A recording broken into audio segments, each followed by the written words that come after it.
অভিনেত্রী গুলশান আরা আহমেদ মারা গেছেন। মঙ্গলবার সকাল ৬টা ৪০ তিনি শেষ নিঃশ্বাস ত্যাগ করেন। এর আগে হার্ট অ্যাটাক অবস্থায় অভিনেত্রীকে আইসিইউতে লাইফ সাপোর্টে ভর্তি করা হয়েছিল। সামাজিক যোগাযোগ মাধ্যমে এক পোস্টে মৃত্যুর খবরটি নিশ্চিত করেছেন পরিচালক কাজল আরিফিন অমি।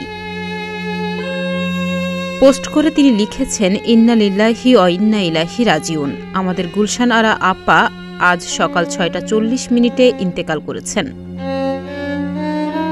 অমি আরও লিখেছেন, ব্যাচেলার পয়েন্টে উনি কাবিলার আম্মা নোয়াখালীর চেয়ারম্যান চরিত্রে অভিনয় করেছিলেন। আপনাকে আমরা মিস করব আপা। আল্লাহ পাক উনাকে জীবনের সমস্ত গুনহা মাফ করে জান্নাতুল ফেরদৌস নসিব করুন, আমিন।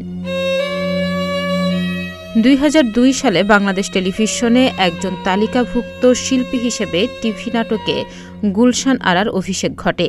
তবে তার প্রবল ইচ্ছে ছিল নিজেকে একজন চলচ্চিত্র অভিনেত্রী হিসেবে প্রতিষ্ঠিত করার। আর সেই ইচ্ছে আর ভালো লাগা থেকেই গুলশান আরা প্রথম অভিনয় করেন প্রয়াত এনায়েত করিম পরিচালিত কদম আলী মাস্তান চলচ্চিত্রে। তাহনিয়া ইয়াসমিন, প্রতিদিনের বাংলাদেশ।